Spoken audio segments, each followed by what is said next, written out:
Good morning সবাইকে। কেমন আছো সবাই? আশা করছি সবাই অনেক ভালো আছো।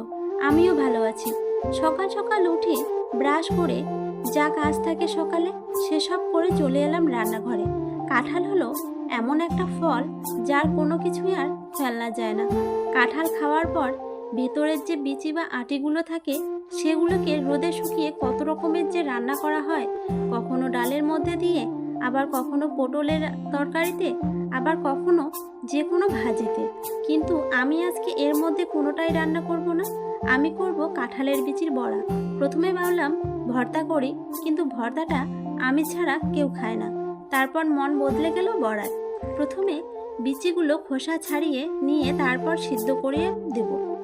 সিদ্ধ কালকে রাতেই করে রেখেছি।